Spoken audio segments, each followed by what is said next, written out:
তথ্যমন্ত্রী জহিরউদ্দিন স্বপন বলেছেন, সমাজ ও রাষ্ট্রে জেন্ডার সংবেদনশীলতা নিশ্চিত করতে হলে বিচ্ছিন্ন কোনো উদ্যোগ নয়, বরং গণমাধ্যম ও রাজনীতিতে সামগ্রিকভাবে জবাবদিহিতার সংস্কৃতিকে প্রাতিষ্ঠানিক রূপ দিতে হবে।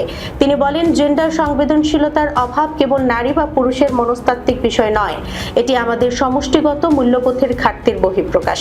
রাজনীতি ও গণমাধ্যম এই দুটি শক্তিশালী মাধ্যম যদি পেশাদারিত্ব ও জবাবদিহিতার আওতায় আসে, তখন সমাজ স্বয়ংক্রিয়ভাবে জেন্ডার সংবেদনশীল হয়ে উঠবে। বুধবার দুপুরে রাজধানীর প্রেস ইনস্টিটিউট বাংলাদেশের সেমিনার কক্ষে সাংবাদিকতায় জেন্ডার সংবেদনশীলতা বিষয়ক ম্যানুয়ালের মোড়ক উন্মোচন অনুষ্ঠানে মন্ত্রী এসব কথা বলেন।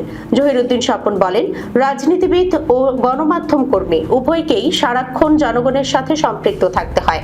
রাজনীতিবিদদের লক্ষ্য রাষ্ট্র ক্ষমতা ও জনসেবা, আর গণমাধ্যমের লক্ষ্য সংবাদ পরিবেশন। কিন্তু এই দুই ক্ষেত্রে যদি সঠিক জবাবদিহিতার প্রক্রিয়া না থাকে, তবে জনস্বার্থ বিঘ্নিত হয়।